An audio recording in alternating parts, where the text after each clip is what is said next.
live ce soir, donc au sujet des croyances et des pensées. Je suis Marie-Claire Charrier, je suis relaxologue et praticienne EFT, pardon. Et j'accompagne plus spécifiquement les femmes atteintes de cancer, eh bien, à mieux vivre cette période et à profiter, j'allais dire, de cette période pour en faire quelque chose, pour, euh, pour se dire, bon ben voilà, ok, je suis malade, je m'occupe de ça, je m'occupe de moi enfin, et je m'occupe de moi d'une façon globale, c'est-à-dire, bien, je vais m'occuper de ce que je ressens, je vais m'occuper de comment je mange peut-être, de mon habitat, de l'environnement toxique ou pas toxique, et je vais m'occuper de mes pensées également. Pourquoi les croyances? Quel est le rapport entre croyances, pensées et cancer? Eh bien, simplement que nos croyances nous définissent. Nos croyances définissent comment on agit, définissent notre réalité aussi, comment on réagit à quelque chose. Donc ça, c'est depuis l'enfance. En fait, on entend, eh bien, on entend nos parents, on entend à l'école, nos copains, nos copines, nos instits, nous dire des choses sur nous parce qu'ils nous ont vu à un moment donné réagir de telle manière dans telle situation. Et ils en concluent, ils en disent que ah bah tiens, qu'est-ce qu'elle est timide, t'as vu, elle n'a pas pu parler devant ses copains, elle n'a pas pu expliquer qu'elle voulait par exemple les inviter à son anniversaire. Qu'est-ce qu'elle est timide quand même. Oh là là, mais je sais pas ce que ça va être dur pour elle après en société. Je sais pas comment elle fera. Et hop, l'enfant entend ça et ça lui suffit. Une fois, ça lui suffit en fait. Je suis timide, je suis mal à l'aise en société. Alors que si ça se trouve, c'est pas du tout ça qui s'est passé pour cet enfant-là à un moment donné. Si ça se trouve, c'est simplement qu'il y avait un petit garçon qui lui plaisait énormément et qu'elle était un petit peu gênée. Ou bien que parce que quelqu'un elle se trouvait mal habillée et du coup elle n'était pas à l'aise. Ou alors c'est parce que justement son parent était là et que du coup, eh bien, c'était compliqué pour elle de parler devant son parent. Enfin bref, ça peut être plein d'idées, plein de raisons que le parent, le copain, l'instit ben, n'a pas conscience et qui vont faire qu'à un moment donné, on entend quelque chose sur nous et on, on en fait une vérité. On en fait une vérité qui va nous définir. C'est-à-dire, bah, je vais être la petite fille qui est timide. Donc, eh bien, on comprend bien que plus tard, ça va peut-être aussi jouer par rapport à ses relations, à ses amis, par rapport à sa famille, par rapport à l'école, évidemment, et puis par rapport au choix de ses activités. Si je suis très timide, est-ce que j'ai envie d'aller faire du théâtre? Ben non, je suis timide, moi. Et pourtant, je meurs d'envie de faire du théâtre. Ah ouais, mais je suis timide, donc j'y vais pas. Et puis enfin, on ne se pose pas la question de savoir, on croit ce qu'on entend. En fait, on ne remet pas en question, on fait une totale confiance en nos éducateurs au sens large du terme. Et du coup, bah, on ne remet pas ça en question, on le croit, je suis timide. Et en fait, quand une fois adulte, on vient se questionner sur ça, qu'est-ce qui vous fait croire que vous êtes timide? Ou qu'est-ce qui vous fait croire que vous n'êtes pas timide? Eh bien, souvent on est surpris, on se dit, ben, finalement, oui, pourquoi je me dis que je suis timide? Qu'est-ce qui fait que me dire que je suis timide? Et on en vient à peut-être une scène ou plusieurs scènes qu'on a vécues et on se dit, mais c'est quelqu'un qui m'a dit que j'étais timide. Bon, ça c'est un exemple. Euh, nos pensées aussi définissent, nos croyances définissent également nos émotions. Donc, si c'est une pensée un petit peu négative sur nous, ça va amener des émotions négatives aussi. Donc, ça va entraîner un mal-être. Bonsoir Dominique, ravie que vous soyez là. Donc, je reprends le film, merci beaucoup. Y a également le fait, alors ça peut être même quelque chose de plus ou moins positif, mais néanmoins, ça nous définit. On va se construire avec cette idée-là. Et nos choix de vie, bah, ils vont être aussi conditionnés par ça. Et au-delà de notre choix de vie, bah, quand on a un cancer, ça vient aussi à la fois parce qu'on a pensé plein de choses sur nous et on a vécu de telle manière, peut-être potentiellement, ça fait qu'on est plus sujet à avoir un cancer. Donc ça, déjà, c'est une chose. Et deuxièmement, c'est les idées qu'on a aussi sur la maladie et sur le cancer. Si je pense que le cancer, de toute façon, il y a très peu de gens dans mon cas qui en s'en sont sortis, forcément, ça va être compliqué.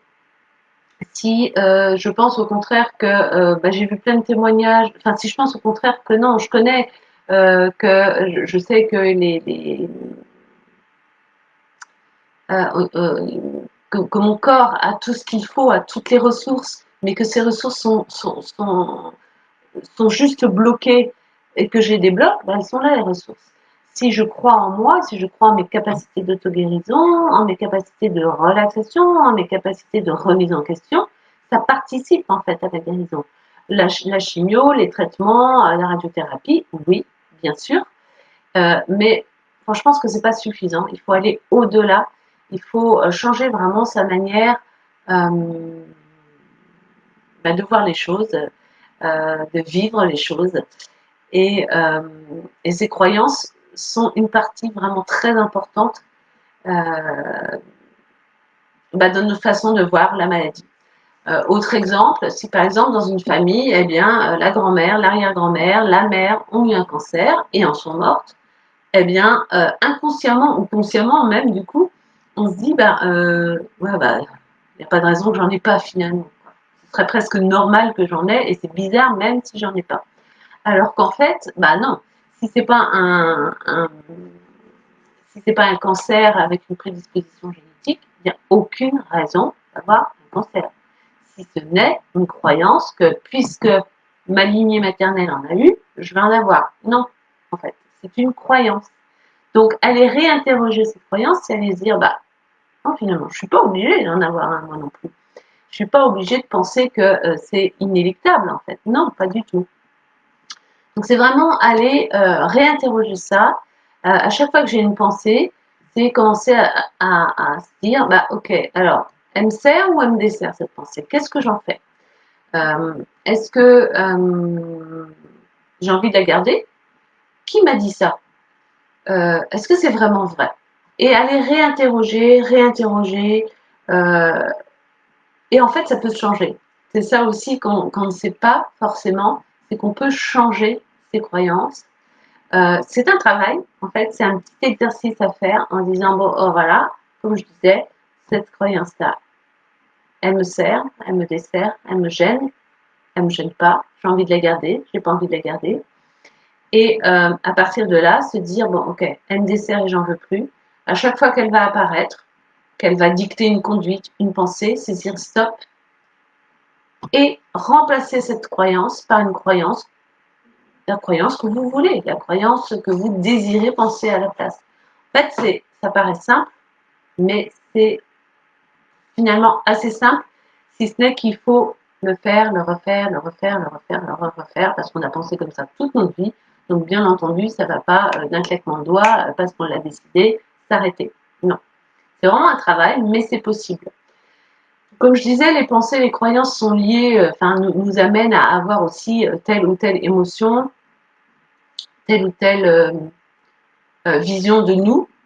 Donc, quelquefois, il faut vraiment aller plus loin et nettoyer des choses de notre enfance aussi, qui nous ont conduit à peut-être être plus susceptibles d'être malades avec une accumulation de stress ou de mauvaises choses pour soi. Et quelquefois, il faut aller nettoyer plus loin et se dire, voilà, je vais faire le nécessaire. Parce qu'en fait, je ne sais pas si ça a eu une incidence directe, cette histoire-là, sur ma maladie. Mais en tout cas, je sais que ça me dessert aujourd'hui. Et d'aller nettoyer ça, d'aller nettoyer la croyance, d'aller nettoyer l'émotion qui va avec cette croyance, c'est se donner toutes les chances de vraiment de libération, de déblocage, de se dire il y a autre chose qui est possible, de se dire que oui j'ai cru ça toute ma vie, en fait j'ai plus du tout envie de croire ça et j'ai le droit de croire autre chose. Et aller travailler sur la culpabilité aussi, parce que quelquefois on a des loyautés, parce qu'on se dit oui mais moi si j'ai pas de cancer quand même, qu'est-ce que ça veut dire? Est-ce que j'ai pas une loyauté inconsciente vis-à-vis de toute cette lignée familiale? Donc, c'est vraiment aller nettoyer tout ça. Et c'est ce que je propose aussi donc dans mon programme, d'aller voir ce qui vous gêne aujourd'hui, d'aller traiter l'aspect donc stressant de la maladie, bien sûr, en premier, et toutes les émotions de peur, d'angoisse qui vont avec. Et ensuite, les émotions et les pensées, les croyances que j'ai eues par rapport à ça, qui m'ont aussi conduit à ça. Donc, je ne parle pas encore je ne veux culpabiliser personne, c'est pas une question de culpabilité parce que ça, c'est venu dans nos vies, on l'a pas choisi, ou du moins, voilà, on l'a pris pour vrai parce qu'on était petit. Euh, mais c'est aujourd'hui la responsabilité vraiment de sa santé et d'aller voir, on est un tout, hein, comme je le dis souvent, on n'est pas qu'un corps et un organe malade, on est un tout, et ce tout, et cet organe, il est en lien aussi avec nos pensées directement, hein, puisque il y a des personnes qui... il y a eu l'histoire d'un monsieur comme ça qui euh, avait donc un cancer et à qui son médecin lui a dit bah voilà, il y a ce nouveau traitement, ça marche super bien, vous allez voir. Et effectivement, le monsieur, quelques mois après, plus aucune trace de son cancer. Mais entre-temps, il voit sur les journaux que ce traitement est remis en cause, qu'en fait, il n'est pas du tout bon pour le cancer.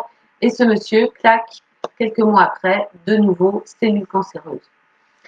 Son médecin, de nouveau, lui dit non, non, non, non, ça c'était une fausse info. Moi, j'ai vraiment des études qui montrent que, de nouveau, ce monsieur, plus de cellules cancéreuses.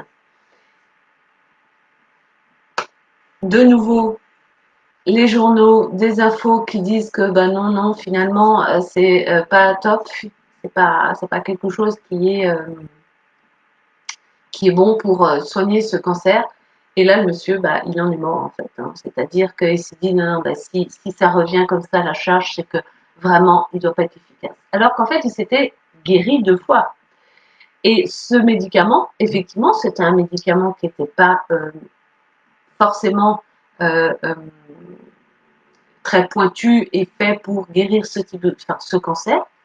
Néanmoins, la pensée, la croyance de son médecin, parce qu'en fait, il y a des études qui ont montré que la manière dont on propose aussi les choses, dont on dit mais si, ça marche, faites-moi confiance, la confiance en la personne de référence, quelle qu'elle soit, que ce soit un médecin ou quelqu'un d'autre, elle est hyper importante. Et c'est cette confiance-là, alors ça s'appelle aussi l'effet placebo. Il y a des gens qui disent bah, l'effet placebo, mais qu'est-ce que c'est que ça cette pensée, c'est pas une pensée magique en fait. Non, en fait, ils se sont rendus compte que l'effet placebo, le fait de penser oui, là, je peux guérir complètement de ce cancer, c'est que notre corps fabrique, c'est comme si on donnait l'accord à notre corps de fabriquer ce qu'il faut pour détruire ces cellules. C'est pas juste la pensée magique, c'est qu'on autorise notre corps vraiment à inverser le système, à inverser cette prolifération et faire que notre corps active donc ces possibilités d'auto-guérison et de réparation. Parce qu'on les a tous, mais elles sont souvent bloquées. Voilà ce que je voulais vous dire. Donc, importance des croyances, croyances négatives, pensées négatives. Ça ne veut pas dire que juste si je m'occupe de bien penser et de revenir à quelque chose de positif sur moi, ça y est, ma vie va être transformée. Non, c'est pas aussi simple que ça, effectivement, mais ça en fait partie. Ça fait partie du processus de guérison et ça fait partie de aussi comment on devient responsable de soi, comment on devient acteur de notre bien-être, de notre guérison. Et ça, c'est essentiel. On n'est pas juste un patient qui attend justement patiemment qu'un traitement fasse effet. C'est plus complexe que ça. C'est une maladie suffisamment grave pour la prendre au sérieux. Et il y a plein de témoignages de personnes qui ont fait un travail global et qui s'en sont sortis véritablement. Donc c'est possible. Si c'est possible pour eux, c'est possible pour vous en fait. Je vous encourage à me contacter. Je vous invite vraiment à le faire si vous avez des doutes, des questions. sur ce programme que je propose et qui travaille aussi bien donc sur les émotions, sur les pensées et sur notre relation à notre corps, ce corps voilà, qui manifeste quelque chose, qui est en train de dire oh, fais quelque chose parce que là, je n'en peux plus. Donc, je vous invite aussi à rejoindre mon groupe, hein, Accueillir le cancer. Et à aller, alors je me suis aperçue que le dernier Facebook live, j'ai donné la mauvaise adresse en fait de mon nouveau site qui est à peine terminé, mais vous pouvez déjà aller jeter un œil, qui est donc accueillir le cancer, mais .fr et non pas .com. Je vous remercie beaucoup et puis je vous souhaite une très belle soirée et vous dis à très bientôt. Au revoir.